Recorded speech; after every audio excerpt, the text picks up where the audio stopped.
Palavra é Tua, o podcast do Cindy Jorge. Hoje, eu, Viviane Finkelstein, Carla Seabra e Juremir Machado. Juremir Machado, escritor, tradutor, jornalista, radialista, professor universitário, grande figura. Seja bem-vindo, Juremir. Muito obrigado, prazer estar aqui com vocês, assim, no iniciozinho do inverno. Acho que é o início do inverno, né? É verdade, uma queda brusca, né, de temperatura. Bem agradável. Bem agradável. Pode ficar assim, né? Pode. Também não precisa baixar mais. Né? Também não precisa, é verdade. Juremir, tu és do interior do estado, de Santana do Livramento, né? Me conta como é que começou essa tua trajetória de o estudante Juremir que saiu do interior e veio estudar em Porto Alegre. Nossa, eu lá em Santana do Livramento, boa parte da minha infância, a gente morava em Palomas, na zona rural. E o que me aconteceu foi bem simples. Na Copa do Mundo de 1970, eu tinha 8 anos. E aí todo o vilarejo ficou ligado na Rádio Guaíba. Todo mundo escutava, juntavam as pessoas para escutar no rádio que pegava melhor e tal. E ali eu me encantei com aquilo. Pensei assim, poxa, eu quero fazer o que esses caras fazem aí, quero viajar, quero trabalhar, cobrir futebol, que era a primeira coisa que me encantou. Então ali, quando me perguntaram o que vai ser quando crescer, eu comecei a dizer jornalista. E não é que esse negócio pegou. Quando eu vim para Porto Alegre em 1980, eu já vim para fazer faculdade de jornalismo. Aquilo me encantou, pegou, ficou. Eu achava no início que ia passar, até porque a minha família ficava mesmo, o que faz mesmo um jornalista? Eles queriam que eu fosse advogado ou médico. Até cheguei a fazer vestibular, entrei na faculdade de Direito, mas também não fiquei muito tempo, o negócio era jornalismo mesmo. Então foi isso. E na época, quem morava no interior, ou ia para Pelotas, ou para Santa Maria, ou Porto Alegre. Aí, pô, já que tem que ir embora de casa, vou logo para Porto Alegre. Já que é para sair, vamos sair de vez. E aí, para Porto Alegre, estou aqui até hoje, já passaram uns 43 anos. Me falou agora, né, de quando menino ainda com 8 anos, ouvindo a Rádio Guaíba. O menino que ouviu a Rádio Guaíba foi um grande profissional da Rádio Guaíba durante muitos anos. Eu nunca imaginei que isso pudesse acontecer. Primeiro, cheguei a trabalhar com alguns daqueles mitos lá em 1970. Trabalhei com João Carlos Belmonte, trabalhei lá na RBS ainda com Lauro Quadros, Carlos Rosta, na Guaíba com Milton Jung, um monte de caras assim que para mim eram mitos. E eu nunca imaginei que eu fosse trabalhar em rádio por uma razão muito simples, que eu não tenho voz. Eu não tenho uma voz de radialista, ainda mais as vozes da Guaíba, que são aqueles vozeirões. Você está ali ao lado do Milton Jung, às vezes antes do Esfera Pública, tinha um correspondente que era narrado por ele. Era um vozeirão, uma coisa impressionante, linda a voz dele. Então, o rádio mudou muito. Para mim foi bom, porque ficou um rádio mais democrático em relação às vozes. Então, de repente, eu estava lá apresentando o programa na Guaíba, uma coisa que nunca tinha me passado pela cabeça. Me passava pela cabeça escrever em jornal. Mas hoje, o jornalismo é muito realmente multimídia. Então, quando eu vi, estava fazendo televisão, estava fazendo rádio. E rádio foi uma coisa muito legal de fazer. O rádio assim, cria quase uma dependência. É difícil sair do rádio. É impressionante. E assim, de toda essa tua trajetória, né, essa história que tu fizesse na Rádio Guaíba, qual foi a tua porta de entrada no mercado? Olha, lá atrás. Eu tive em televisão e rádio, eu tive várias coisas assim. A primeira vez foi a minha colega Cristiane Finger, apresentava o jornal do SBT, ela me convidou para ser comentarista lá. Isso foi lá pelo ano 2000. Depois, o Flávio Alcaraz Gomes me convidou para participar do programa dele na TV e no rádio, que era o Guerrilheiros da Notícia. Então, eu participei ali vários anos com ele. Depois, o Luiz Carlos Reck me convidou para participar, uma vez por semana, do programa que ele fazia na Rádio Guaíba ao meio-dia, que era o Terceiro Tempo, e depois virou Ganhando o Jogo. E aí, um dia me convidaram para fazer parte diariamente do programa do Rogério Mendelski, de manhã. E aí eu comecei a fazer isso. E em 2010, um dos presidentes ali o Natal Furucho, que foi um dos presidentes da Record aqui no Rio Grande do Sul, ele me chamou e disse: eu queria que criasse um programa diário na Guaíba, que era para o espaço que era de um programa chamado, que era o programa do Gustavo, chamava, esqueci o nome, Espaço Público, alguma coisa assim. Aí eu disse, tá, que beleza. Aí, então eu pensei, disse, me dá uns dias para criar um nome e para pensar como fazer. Aí eu pensei, vou fazer o Esfera Pública, que era um nome que eu gostava, uma coisa assim meio acadêmica, em um livro do Jürgen Habermas. E eu pensei, mas não posso fazer esse programa sozinho, porque o programa diário, mesmo que fosse de 1 hora, me parecia pesado. Então eu falei para o Telmo Flor do Correio do Povo, sabe, tem uma menina aí que trabalha no Correio, que eu nunca tinha encontrado pessoalmente, que eu acho fabulosa, eu queria que ela fizesse programa comigo, a Thaline Opitz. Ele disse, puxa, a Thaline tinha recebido uma proposta da RBS, eu acho que ela estava pensando, eu disse, puxa, disse para ela ficar, vamos fazer um programa de rádio juntos, ela tem uma voz bonita, e ela é uma baita repórter, colunista, e ela topou. Aí ficamos 10 anos fazendo o programa juntos, ela continua na Guaíba, e foi uma experiência assim maravilhosa. Começou dessa maneira, um pouco aqui, um pouco ali, participações que eu fazia como convidado nos programas, até que virou realmente uma atividade profissional, remunerada e tudo mais. Não, a Esfera Pública, meu Deus, eu acho que fez história e a gente sente muita falta. É lamentável.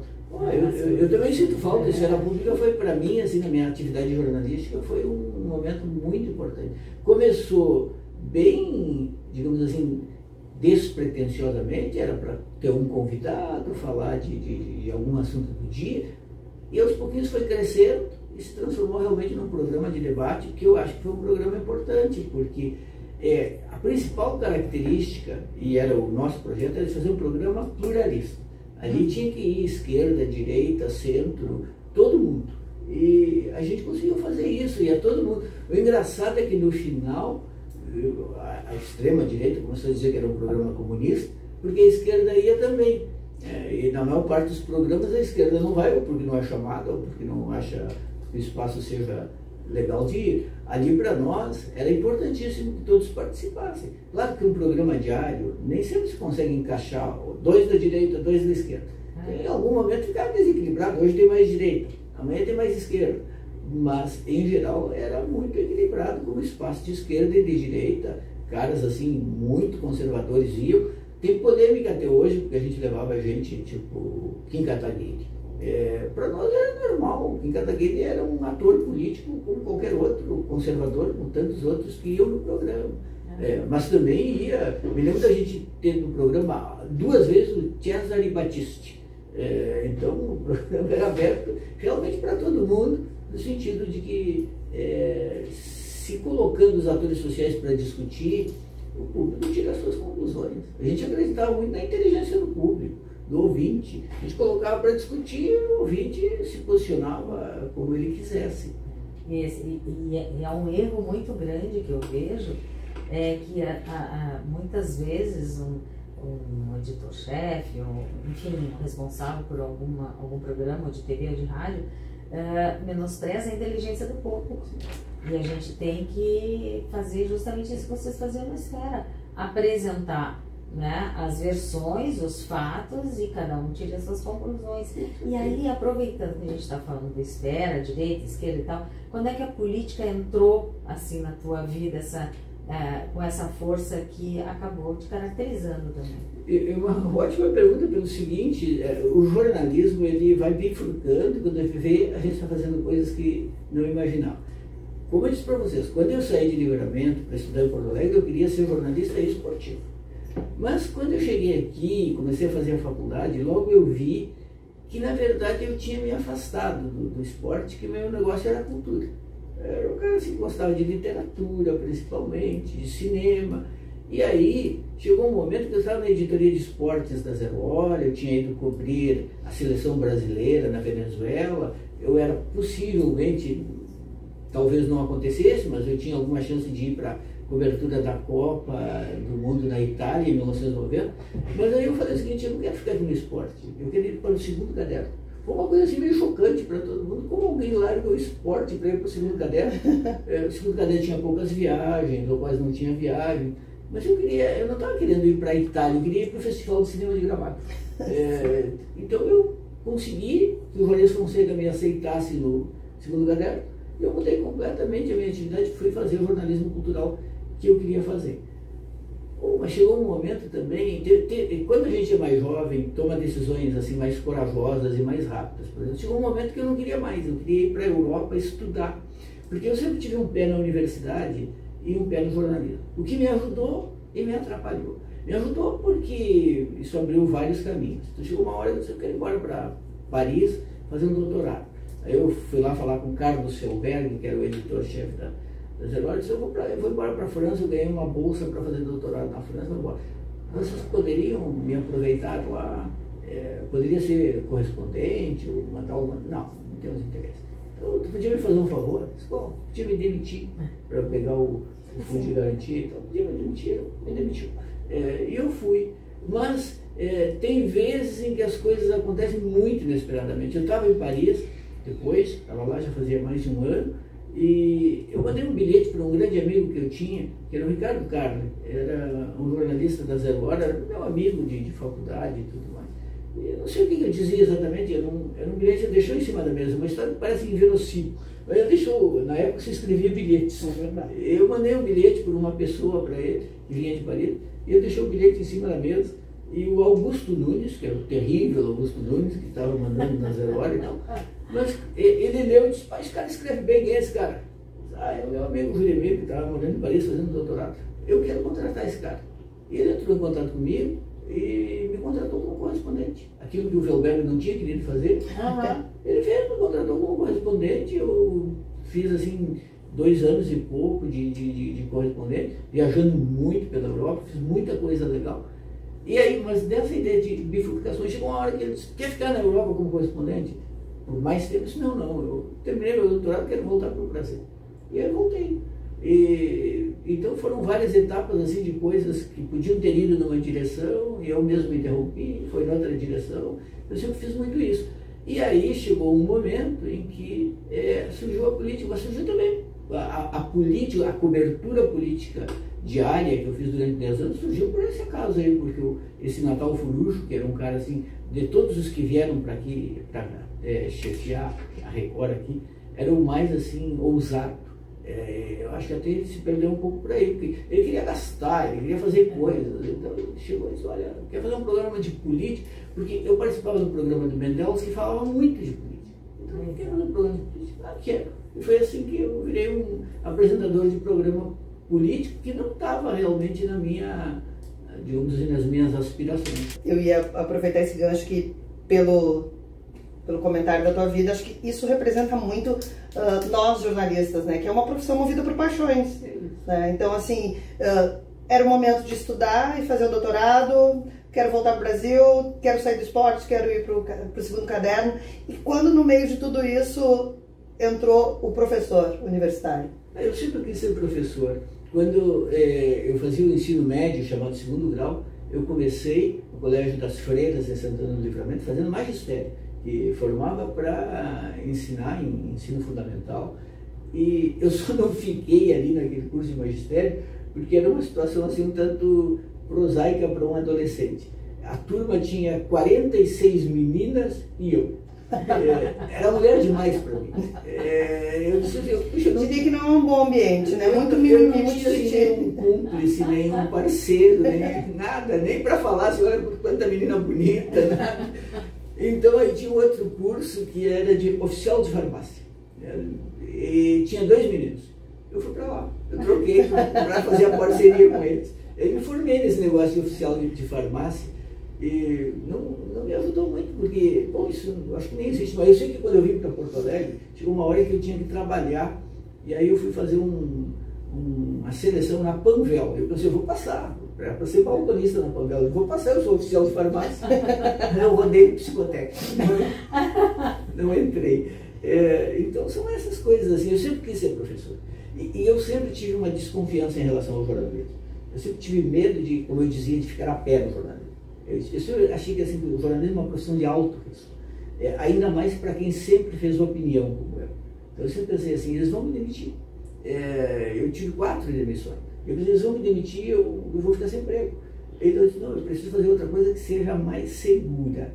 E eu sempre achei que ser professor era mais seguro. E na minha vida tem sido, porque eu estou há quase 30 anos na PUC e gosto muito. Eu vejo assim a PUC como algo mais estável. Não é que não se possa ser demitido lá, também se pode ser. Mas eu tenho feito uma carreira acadêmica bastante consistente e que tem sido o meu lastro. Porque o jornalismo de opinião é algo muito instável. Se fica à mercê das pressões. Assim, eu tive pressão de todo tipo. Eu me lembro que eu fiz muitas matérias contra a privatização lá do estaleiro, quando se queria colocar que era um condomínio residencial. Eu joguei muito contra isso. Eu escrevi um texto que chamava o Pontal das Janelinhas. O pessoal que quer pegar a janelinha para o pôr do sol e tal, tinha que ser uma coisa mais coletiva, pública e tudo mais. Teve um cara aí de uma construtora dessa que falou assim, pediu a minha cabeça. Naquele momento ele não conseguiu. Mas eu sempre tive essa percepção de que um jornalista de opinião pode ser demitido a qualquer momento. E isso, para mim, eu fui demitido na Isto É, eu fui demitido na Zero Hora, eu fui demitido na Rádio Guaíba, eu fui demitido no Correio do Povo. Então, eu sempre penso assim, puxa, ainda bem que eu fiquei também como professor. Embora isso, às vezes, tenha atrapalhado um pouco, porque no jornalismo eu sempre fui visto como professor. Às vezes, na academia, me viam como jornalista. O fato de estar em dois lugares, às vezes, digamos assim, que tornava a identidade menos precisa. Então, no jornalismo, muitas vezes tinha aquela coisa, esse cara é um professor que está aqui, ele é meio intruso e tal. Foi difícil, realmente, assim, não, eu sou um jornalista e eu também sou professor. Não foi realmente uma coisa muito, muito simples. E na sala de aula, assim, nesses teus 30 anos, o que tu acha que mudou do estudante de jornalismo, aquele que, quando tu começou, e hoje que entra na universidade? Até porque nesses 30 anos muita coisa mudou, nós perdemos, né, a exigência do diploma, nós temos hoje em dia, as pessoas chegam até um pouco mais cedo ainda na universidade, temos muitas universidades, né, hoje até já diminuiu um pouco, mas teve um período que nós tínhamos muitas faculdades, universidades que tinham o curso de jornalismo, né. Esse estudante hoje, ele é muito diferente do estudante de quando começou na universidade? Eu acho que tem umas diferenças assim, do tipo, eles são mais, pela circunstância, eles são mais informados, talvez, assim, do que nós éramos. Quando eu entrei em 1980, eles já estão mais preparados, boa parte já está mais preparado em termos de línguas, por exemplo. Não é difícil de encontrar quem já tenha estudado inglês e fale razoavelmente ou bem inglês. Embora, claro, é muito mais multifacetado. Quando eu entrei na FAMECOS, tinha um negro na turma, que era o Adão Bandeira. Não, na verdade eram dois, era o Trindade Bandeira. Hoje é muito mais multifacetado, o que é legal. Também tem a coisa assim, eles são bons em tecnologia, eles dominam praticamente tudo em termos do que se pode fazer com tecnologia. Na época, eu acho que a gente, por força das circunstâncias, era mais restrito nisso. Há uma discussão sobre se o nível de leitura de antes era maior do que o de hoje. Essa é uma possibilidade. Mas, assim, eu tenho uma experiência muito positiva com os estudantes. Eu acho que eles são muito apaixonados, interessados. Nunca são todos, mas de maneira geral é uma relação muito afetuosa, muito legal. Então eu acho assim que a faculdade mudou, porque a tecnologia mudou. Muitas coisas que antes eram feitas não são mais feitas. E hoje tem, em alguns domínios, os estudantes muito jovens são muito preparados, principalmente, claro, um computador na mão deles, eles sabem fazer tudo. Porque eles são uma geração do computador, da internet. Imagina, eles têm 17 anos. Puxa 17 anos para trás, a gente estava lá começando as redes sociais, começando.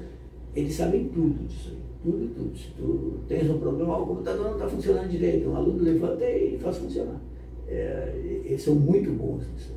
E a faculdade está mais interessante nesse sentido, que ela é mais pluralista, tem mais, assim, tu senta ali, tem muito mais gente de todas as classes sociais, de todas as cores de pele, de tudo. Ela é mais diversificada.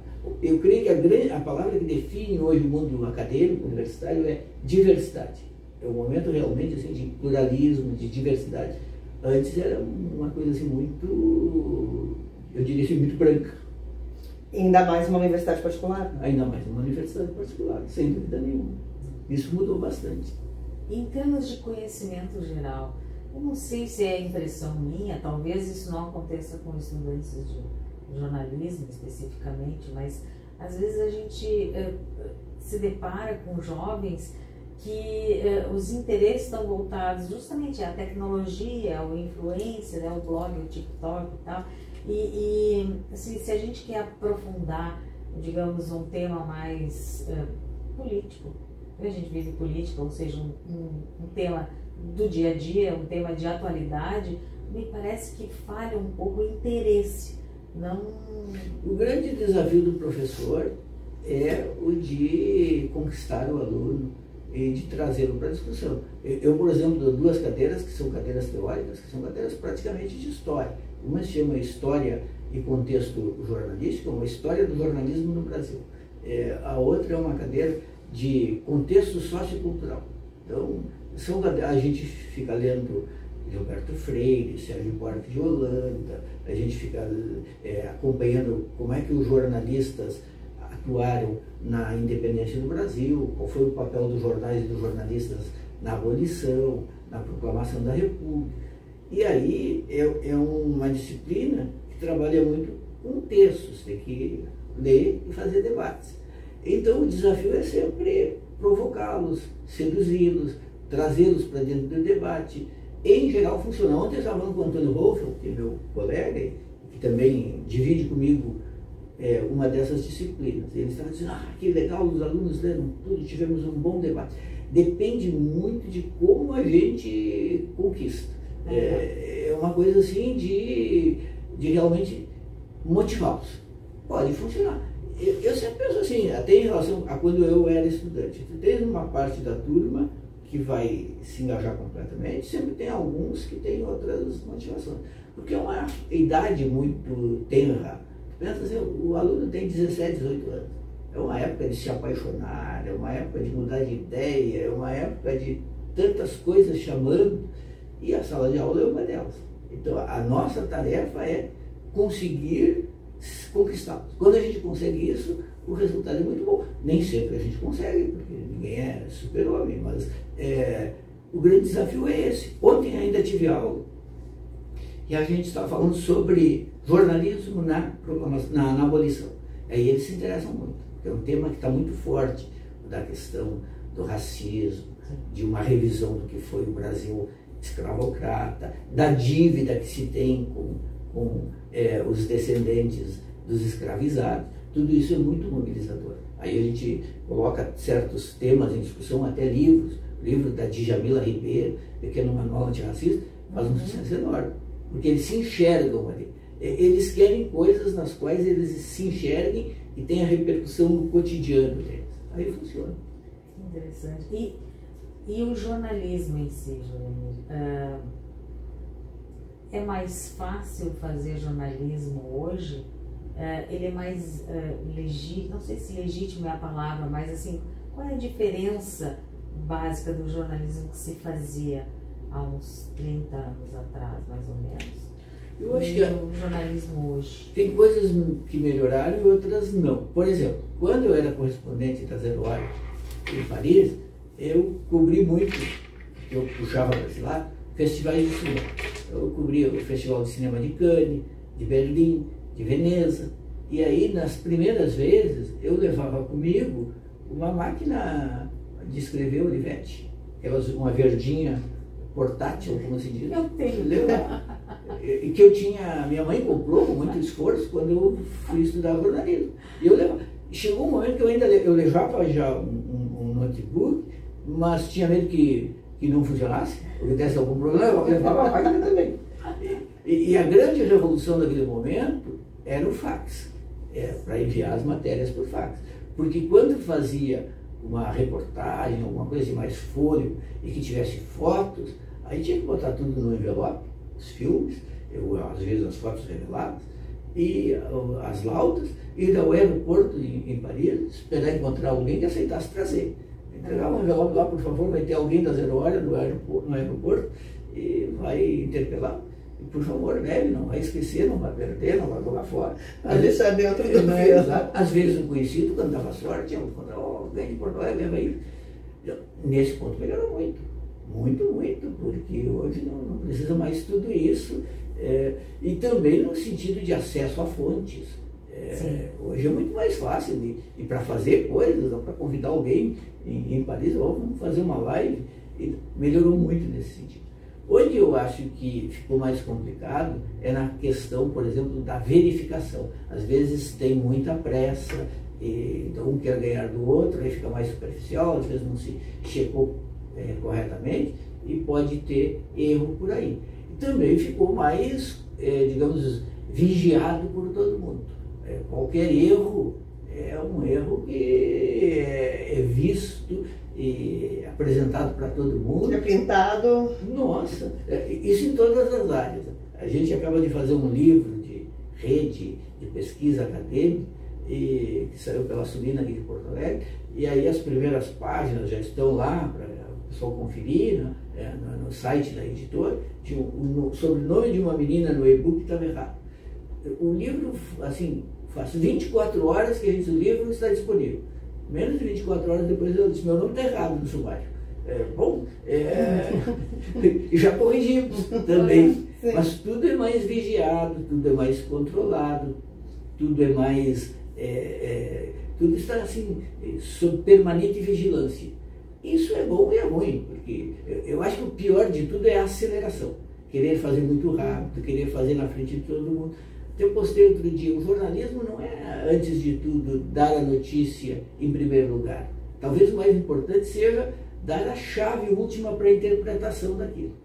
Menos pressa e mais conteúdo. E mais conteúdo. Esse, a meu ver, é o grande problema atual. Há muita pressa, tem que dar na frente, todo mundo quer correr. E às vezes não se tem o tempo necessário nem para apuração, nem para checagem e nem para reflexão. E essa vigilância que a gente fala em função das redes sociais, eu falo, agora eu te pergunto a respeito de uma outra vigilância, né? De outra vigilância, que seria a vigilância dentro do conteúdo da linha editorial, principalmente nas grandes empresas, né? Isso é uma dificuldade. A gente não viveu exatamente lá, porque em 64 a gente era muito criança, estava recém vindo ao mundo, né? Mas, falando nós dois, né? Viver bem mais jovem que nós, né? Mas, claro, a gente não viveu como jornalista a ditadura, que era muito sério, muito grave, muito violento. Mas, de certa forma, eu acho que a gente vive uma violência hoje, que é em termos essa vigilância, essa censura e a própria violência propriamente dita. Eu sempre falo que se um dia eu tiver um arrobo narcísico e resolver escrever uma autobiografia, que eu acho assim extraordinário, alguém escrever autobiografia, tem que se dar uma certa importância. Assim, eu preciso contar a minha vida para os outros. O título seria Uma Vida Sob Censura. Eu trabalhei em muitos veículos, em todos os veículos onde eu trabalhei, em algum momento eu fui censurado. É claro que a palavra censura, ela precisa ser bem contextualizada. Censura mesmo é a censura do Estado, sim. E em relação, como aconteceu na ditadura, em relação aos meios. Muitas vezes o que a gente chama de censura é, digamos, linha editorial de jornal, ou alguma coisa assim, uma negociação, do tipo, olha, pensa bem, publicar isso aí vai dar rolo, vai dar processo, melhor não publicar. Isso acontece. Mas também acontece censura mesmo. Os meus últimos tempos na Rádio Guaíba e no Correio do Povo, teve censura. O que se pode chamar de censura. Por exemplo, na Rádio Guaíba, a minha saída, como a saída do Nando Gross, começou por causa de uma entrevista com o Lula. Eu tive Covid muito cedo, em março de 2020, eu fui assim, um dos primeiros em Porto Alegre. Eu fui hospitalizado, tive sequela que durou muito tempo, e eu fiquei sem voz durante um tempo. Então, durante um mês eu não pude fazer programa de rádio, porque eu simplesmente não tinha voz. E depois eu fiquei com um problema que finalmente desapareceu, que a minha voz dava um salto. Estava falando e a voz saltava. Então ficou muito difícil de trabalhar. E quando eu me senti bem, assim, bom, agora eu tenho condições de voltar, não era 100%, mas dava para voltar, eu quis digamos assim, estou voltando, falei para a Thaline, eu disse, estou voltando, então vamos tentar fazer uma entrevista legal, assim, essa coisa assim, para marcar. E aí seria a primeira entrevista para o estado do Rio Grande do Sul com o Lula depois da prisão. Eles toparam, tudo, estava marcado. E aí começou uma hora antes do começar o programa, que começava às 13 horas, começou um zum assim, olha, o diretor não quer, porque o diretor da época da rádio, que era um cara chamado Girotti, ele começou a pedir a lista dos entrevistados uma hora antes do programa começar, para ele ver se estava ok ou não. Porque começaram a ter nomes que eles não queriam. Então, eu disse, olha, já falei com o Nando era um cara super legal, o cara tá ok, pode botar no ar. Mas a preocupação continuou. Será que isso não vai dar merda? Então chegou um momento em que eu disse para a menina que era produtora, olha, fala para o Claudinei que vai ser o Lula. Ela falou. Aí, daqui a pouco, veio 10 minutos antes, o Lula estava plugado, a gente já ia entrar no ar, e veio a ordem, Lula não, pode tirar, pode derrubar. Nós derrubamos. E aí passou um tempo, eu tentei de novo.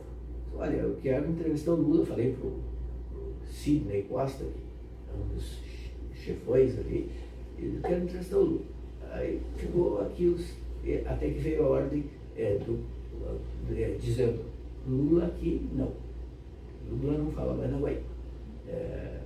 Aquilo desgastou muito o Nando. O Nando comprou a briga.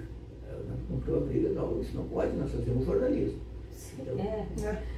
Então, jornalismo, né? Jornalismo, não se briga com a notícia, a gente aprende isso, né? E o ex-presidente da República, que ficou na prisão, que sai da prisão, para um programa como o nosso, era notícia.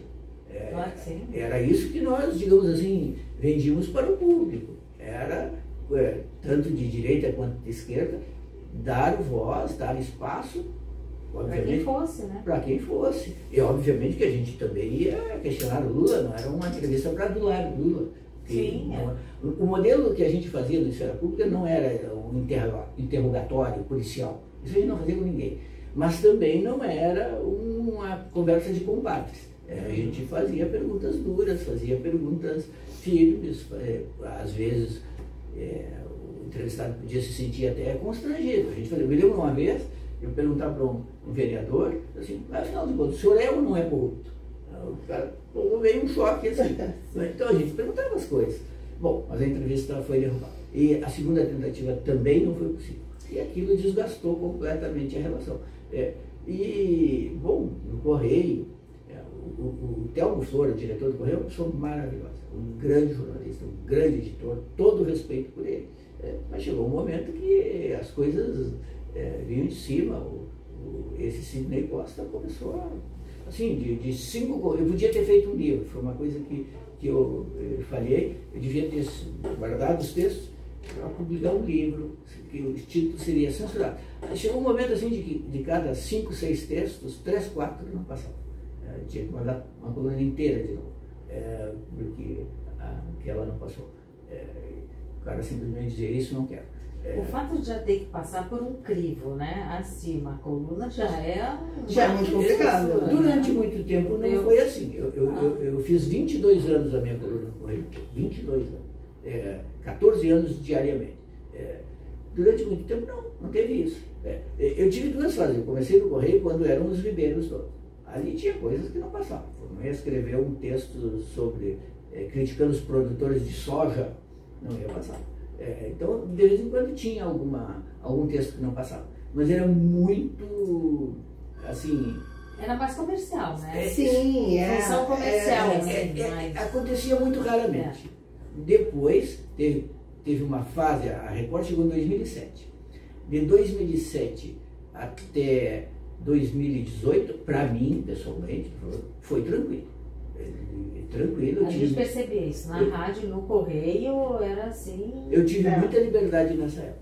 Agora, depois que o Bolsonaro chegou ao poder, a coisa começou a mudar. Aí, né, que queria te fazer essa pergunta também, né? Porque, ok, eu sou um pouquinho só mais jovem que vocês, não tanto assim, né? Mas assim, esses últimos 4 anos eu tive a sensação de viver, de certa forma, coisas que a gente não imaginava que os jornalistas pudessem voltar a viver. Claro que o que se passou nos últimos 4 anos não é nem perto, né, do que já se viveu em outros tempos.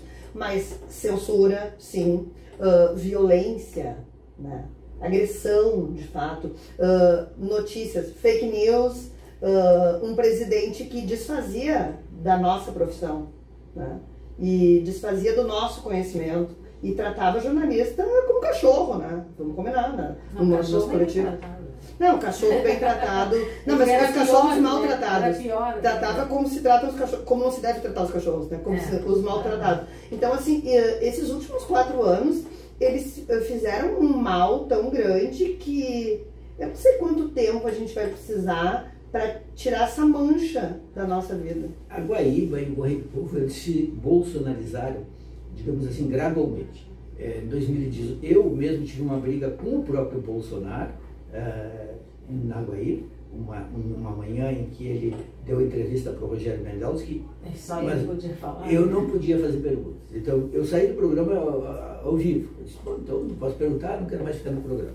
E saí do programa. Mas ainda assim, ali, eles não estavam bolsonarizados ainda. Isso foi na campanha. Eles resolveram ali, foi desagradável e tal, mas eu continuei no esfera pública, continuei no esporte e a vida seguiu. Então, até ali ainda funcionava. Mas a partir do momento que o Bolsonaro assumiu o poder, teve um ano assim que a coisa foi andando, foi ficando mais complicada e de repente fechou. Aí virou censura mesmo, tudo era problema. E aí eu passei a ser visto como comunista, como uma coisa assim, ó, que eu sempre disse, eu nunca tive partido. Alguns acham que eu sou petista, mas eu não sou. Eu não teria nenhum problema em ser. Acho que é legítimo ser petista, como é legítimo ser de qualquer partido legal, numa democracia. Mas eu não sou. Eu sempre achei que o meu negócio era o jornalismo em si. E como eu sempre fiz críticas, houve uma época em que eu critiquei muito o PT. Eu perdi um emprego na Zero Hora por pressão do PT. Quando eu fui demitido da Zero Hora em 1995, quem mais fez pressão foi a militância do PT, porque era uma briga com o Luiz Fernando Veríssimo. Eles atribuíam a minha crítica ao Luiz Fernando Veríssimo a um suposto fato de eu ser um laranja do Augusto Nunes. Então, como eu me dava bem com o Augusto Nunes, eu tinha me contratado para ser correspondente, eu fiz uma crítica dura ao Veríssimo e ao Érico Veríssimo no jornal, isso foi atribuído. O que se dizia é o seguinte, o Juremir fez isso para provocar o Veríssimo amando do Augusto. Mas, na verdade, as coisas do jornalismo estão assim. O Augusto, no dia em que eu publiquei, eu tinha uma coluna, uma página, na Zero Hora. Eu mesmo editava a minha página, eu era editor ao mesmo tempo, então eu publiquei a minha página. E publiquei uma crítica ao Veríssimo. O Augusto nem estava naquele dia na redação, então eu nem sabia. Ele tomou choque também quando viu. E aquilo deu um rolo e eu acabei demitido. Mas não tinha nada a ver com o Augusto Nunes. E, naquele momento, a pressão que o PT fez foi muito, não o PT como partido, mas enfim, a militância do PT fez foi muito grande.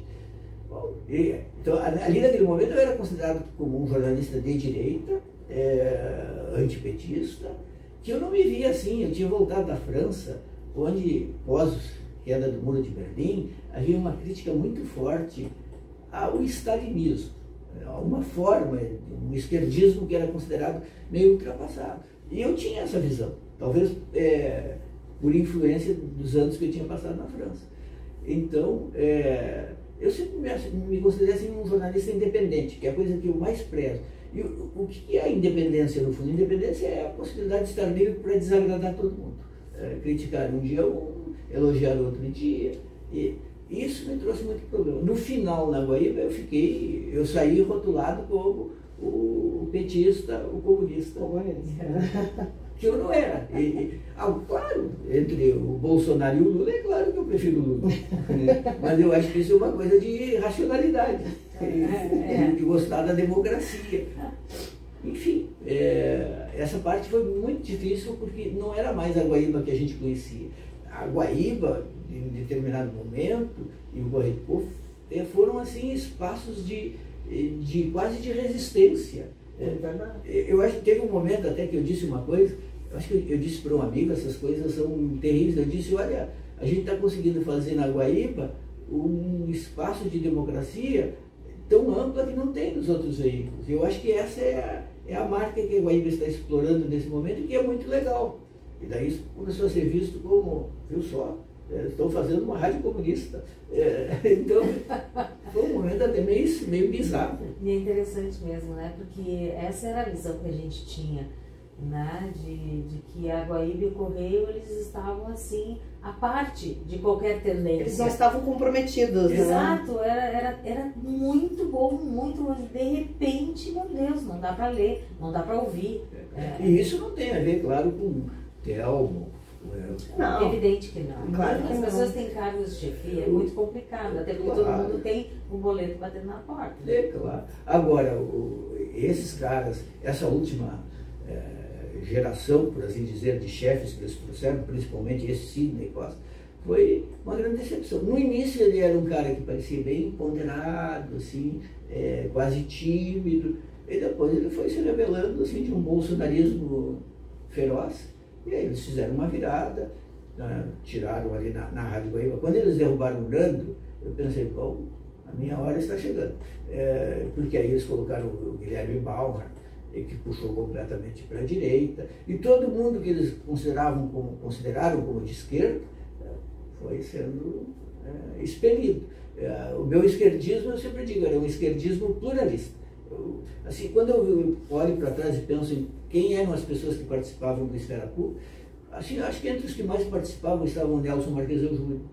Tinha um monte de caras de direita que tinham cadeira cativa, assim como os de esquerda, porque essa era a ideia do programa, o programa pluralista, que é o que eu acho que o jornalismo deve fazer, deve ouvir todo mundo, e de vez em quando tem coisas curiosas, assim. Eu fui muito pressionado por um incidente que foi um episódio com a Márcia Tiburi. Um dia, era o dia do julgamento do Lula no TRF4 aqui em Porto Alegre. Então, um dia de muita correria, de muita pressão.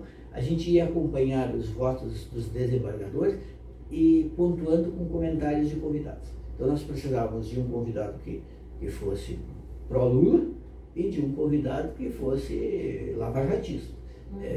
Bom, a gente convidou a Márcia, pró-Lula, e a gente precisava do contraponto. Nesse meio tempo, a gente ficou sabendo que o senador Requião vinha a Porto Alegre, convidou também o Requião, que era pró-Lula. E o Requião era um convidado muito frequente do programa. Mas ainda precisava alguém lava-jatista de carteirinha. E aí a gente pensou no Kim Kataguiri, que era um lava-jatista de carteirinha, e que a gente convidava no programa também, muitas vezes. E aí a gente convidou o Kim, que era para entrar por telefone. Só que o Kim veio para Porto Alegre, e pelo meio-dia ele ligou para a produção e disse, eu estou em Porto Alegre, eu quero ir no estúdio. Eu, ótimo, vem no estúdio. Aí a gente cometeu uma falha de correria e de esquecimento. A gente não lembrou de avisar a Márcia. Mas isso eu sempre disse, nós esquecemos de avisar a Márcia. Mas eu até, porque como os contatos eram assim, às vezes era a produção que tinha o contato, alguns contatos eu mesmo tinha e fazia diretamente. Na correria, eu esqueci de avisar a Márcia. E até hoje me cobram, eu fiz uma arapuca para ela. Mas que eu gosto da Márcia até hoje, acho que é uma pessoa, uma filósofa, professora muito interessante e tal. Não tinha razão nenhuma para armar para ela. Mas a ideia era pluralismo. Eu não vejo por que não podia convidar o Kim Kataguiri. O Kim Kataguiri é conservador, se ele é fascista, aí eu já não sei. Eu acho que o termo fascista é usado com muita facilidade. Certamente há pessoas fascistas. Não sei se é o caso do Kim. Mas também não tem a intenção de fazer uma defesa do Kim. O Kim estava ali convidado como o contraponto. Aquele que ia dizer que o Lula tinha que ser condenado. E o programa precisava de um contraponto. E o Kim era um ator social, político como qualquer outro. Até hoje eu não vejo razão nenhuma, porque se eu tivesse um programa de política hoje, eu convidaria o Kim. Convidaria o Kim, convidaria a Márcia, convidaria todos os que eu convidei. Porque um programa de política sério não pode convidar só um lado. Tem que convidar o outro lado, mesmo que se me perguntarem com quem tu estavas naquele momento, do ponto de vista intelectual, com a Márcia ou com o Kim? Com a Márcia. Mas isso não me impedia de ter, como sempre digo, uma boa relação com o Kim. Porque o país tem uma ala conservadora que não pode ser ignorada. Não posso fazer um programa dizendo assim, os conservadores não falam. Ou então eu tenho que estabelecer uma espécie de tribunal para dizer até quando o cara é conservador, quando é que ele passa a ser fascista. Bom, se um cara é hitlerista, se um cara nega o Holocausto, bom, aí já são outros 500. Até aquele momento não me parecia isso. Sim. É aquilo que a gente fala assim, que não existe imparcialidade porque todos nós fazemos parte nós todos somos parciais. Mas no nosso trabalho, né, no fazer jornalismo, a gente tenta de todas as formas usar a isenção. Então, parcial e imparcial, eu acho que não cabe a nós, mas a isenção sim, né? Então isso é muito, e é uma coisa que preocupa bastante, porque essa, digamos assim, que a gente vive hoje, né? As pessoas têm o celular na mão, escrevem mais ou menos e acham que são jornalistas, né? E enquanto a gente não retomar o nosso diploma, ela pode até conseguir um registro, né? O que é lamentável.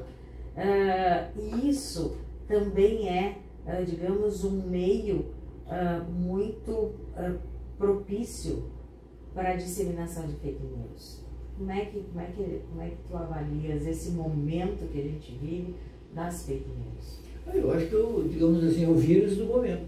É o que realmente é corrosivo para o jornalismo. Eu diria assim que é um novo momento das fake news. Um poder de disseminação e de criação muito maior em função da tecnologia. Ela sempre existiu. Eu gosto de citar um caso muito curioso. Em 1876, um caso contado pelo Machado de Assis, uma das colunas do Machado de Assis. Em 1876, no Rio de Janeiro, correu a notícia de que o general Osório, aqui no Rio Grande do Sul, tinha deflagrado uma revolução. Daí, uma hora depois, chegou a notícia de que tinha sido instalada uma república e que o general Osório era o comandante em chefe da revolução e tinha assumido o poder, e que tinha nomeado um ministério. Uma hora depois, outra notícia de que aquele primeiro ministério tinha caído e que já tinha sido nomeado outro ministério, e que a revolução continuava e que havia negociações com os países do Prata. E assim foi um dia inteiro. Aí, bom, veio a noite, as pessoas foram dormir preocupadas com a revolução, e no dia seguinte chegaram nos jornais e não tinha visto nada daquilo. Foi uma grande fake news na época. Extremamente interessante. A revolução do general Osório, que não aconteceu. Agora, claro, o poder de disseminação daquilo era muito pequeno, mas ao mesmo tempo também era muito lento para desmentir. Sim, depois a mesma velocidade. Né? Exato. Então, as fake news, a meu ver, são um grande problema de hoje. Acho que vai precisar ter muita regulação. No início, quando a internet surgiu, falar em regulação era um crime. Hoje é uma coisa óbvia que tem que ter regulação, que tem que ter sanções, acho que o próprio Brasil está caminhando para isso, no sentido de tem que responsabilizar as plataformas em algumas situações também. Não pode dizer assim, eu sou só a banca que vende a revista, se a revista é nazista eu não tenho nada com isso. Se a revista é pedófila eu não tenho nada com isso. Se a revista é racista, eu só estou vendendo a revista. Não, peraí. É corresponsável. Não pode se eximir. Quando isso começou, tem um amigo, um sociólogo francês, o Dominique Volton, ele dizia, tem que regulamentar. Aí todo mundo dizia, um velho, carcomido, não entende nada. Ele nem tinha assim, muita boa vontade, sabe, para usar as tecnologias, mas ele tinha a percepção de que isso precisava ser regulamentado. E, na época ele era insultado, considerado assim um obsoleto. E hoje eu converso com eles, ele dizia, eu tinha razão, tem que regulamentar. Senão vira terra de ninguém. Exatamente, terra sem lei. Juremir, em relação ainda aos alunos, né, o perfil dos alunos hoje em dia, tu comentou que eles, obviamente, são mais tecnológicos, mas tu acredita que eles são politizados o suficiente? Por que eu te pergunto isso? Porque, assim, hoje chega muita informação aqui para muitas ligações que os alunos não sabem nem como fazer um registro profissional, não sabem a importância do registro profissional, não sabem o que acontece dentro de um sindicato. Parece que nós somos comunistas, todos inclusive, eles não querem nem chegar muito perto disso. Isso me parece um pouco de falta de informação política mesmo, sabe? De viver a política. Não interessa qual o lado da política, mas de ter essa informação, de buscar informações de que o que faz um sindicato dentro da sua categoria, qual a sua importância, como é que isso pode me ajudar, de não ter essa resistência de vir até o sindicato, sabe? De não saber. Tem gente que estava trabalhando na informalidade, formado há algum tempo, não tinha registro, daí às vezes corre o risco até de perder o trabalho, né? Porque não tem esse registro profissional e não consegue fazer a tempo, porque também o Ministério do Trabalho tem um fluxo, né, para seguir. Como é que tu vê isso? Eu acho que eles são menos, se eu comparar com a época em que eu fui aluno, eu acho que eles são menos partidarizados. Mas eu também não sou a pessoa mais certa para dizer como eles são, porque eu sou o tipo de professor que vai em sala de aula, dá aula, mas eu não sou a pessoa assim, mais próxima dos alunos fora da sala de aula. Por exemplo, Marquinhos Villa-Lobos era um cara assim que conversava com os alunos, que os alunos abraçavam e tal. É de personalidade. Perfil. É de perfil. Eu não tenho muito esse perfil, então eu não sei bem o que eles pensam. Mas assim, das conversas que eu tenho com eles em sala de aula, eu sinto que eles são muito conectados com determinadas questões importantes de agora. Por exemplo, eles são... para eles não tem conversa em relação à homofobia, a racismo, a machismo. Eles são muito conectados nisso. As meninas não perdoam nada que envolva machismo, assédio, nada. Eles são muito atualizados em relação a isso. Para eles, assim, a função... O que deve fazer um jornalista? Deve combater homofobia, deve combater machismo, deve combater racismo. Nessas coisas eles são muito fortes. Agora, assim, em relação à política partidária, eu não sei. Agora, e também em relação a informações sobre registro, sindicalização, eu não sei. Mas eu gosto do seguinte, eu quando entrei na faculdade também não sabia. Eu não sabia, e teve coisas que eu fiquei sabendo mesmo, de certeza, tarde demais. Por exemplo, eu só tive a certeza de que para ser apresentador de um programa de rádio era necessário um registro, era necessário uma formação técnica que não é da faculdade, quando o sindicato dos radialistas bateu lá e para mim, para Dali, eles disseram, não, vocês não têm registro. Então nós vamos fazer um curso da FEPLAN. Fomos fazer um curso intensivo da FEPLAN. A gente já trabalhava, mas eu achava que... Eu também fiz esse curso. Então eu confesso que eu não sabia. Eu já era um profissional velho, com mais de 20 anos de jornalismo. Eu achava até discutir com o pessoal, dizendo, mas como? E as aulas de rádio que eu tive? Como é que a faculdade como é que o diploma universitário não engloba esse diploma técnico? Eu digo, esse diploma pode ser para quem não tem a faculdade, mas quem já tem a faculdade. Eu confesso que essa era a minha percepção. Então, agora eu faço questão de dizer para os alunos, olha, se alguém aí está querendo fazer rádio, se apresentando, tem que ter um curso que é específico, que é um curso técnico, aí tem que fazer. Então, essa parte eu não sei. Eu acho que tem o Davidson Campos, que é o coordenador do Departamento de Jornalismo da FAMEC, certamente tem essas conversas com os alunos. Eu não tenho. Então, não sei qual é a percepção que eles têm da exigência do diploma, do registro e tudo mais. Eu não sou a pessoa mais indicada para falar. O que eu posso dizer é pessoal. Eu torço que a exigência do diploma volte a existir.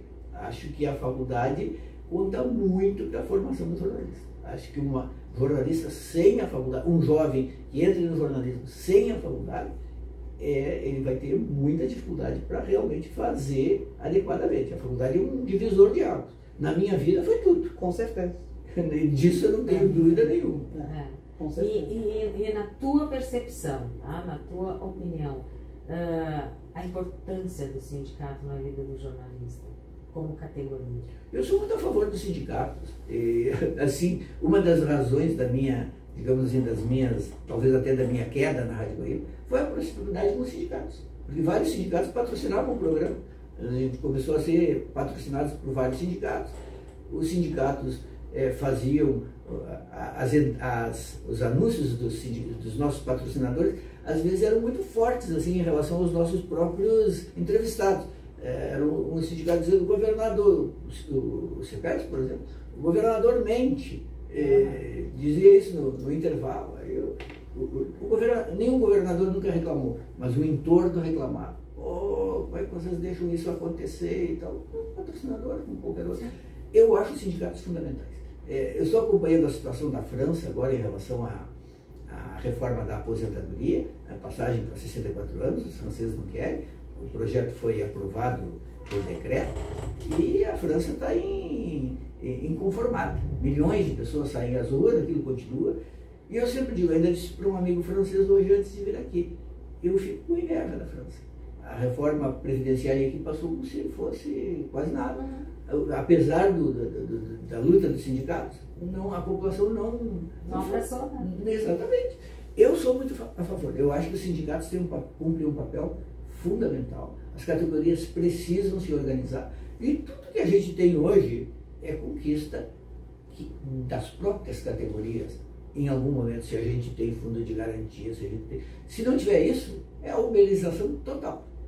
E a uberização total das atividades é uma história meio mitológica que alguns contam, mas que no dia a dia não é uma boa. Eu falo para os motoristas de Uber, pego o Uber, eu digo: e quando acontecer, o que vai te acontecer? E se tu bater um carro, como é que tu vai fazer? Que proteção tu tens?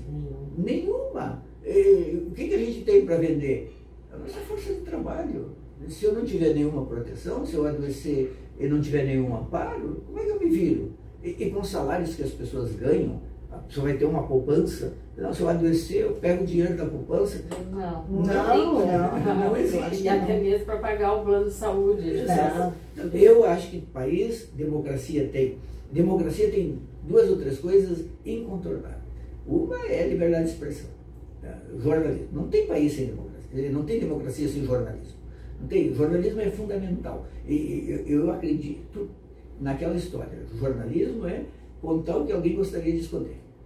Isso é o fundamental. Tem sempre alguma coisa que alguém gostaria de esconder e o jornalismo tem que ir lá, revelar e contar. E a gente vê nos jornais todos os dias, os jornais descobrindo as joias do Bolsonaro, os jornais descobrindo tudo. Então a nossa tarefa é essa, é descobrir o que as pessoas querem esconder, principalmente os políticos. E outra coisa fundamental em democracia é sindicato. Sindicato é organização das categorias para defender seus interesses. Porque evidentemente que os patrões eles não estão aí para defender os nossos interesses. E é meio assim, óbvio, se não estão organizados, não estão defendendo os seus interesses, nós é que vamos defender? Não, os patrões defendem os seus interesses. Então o sindicato é essencial. Bom, Juremir, poderíamos ficar o dia todo conversando. Queria agradecer, em nome do Sindicato dos Jornalistas, tua presença no nosso podcast. Muito obrigada. Carlinha? O que tu poderias dizer para o jornalista hoje? Alguma coisa que ele possa, que ele esteja perdendo, que ele não perca, enfim.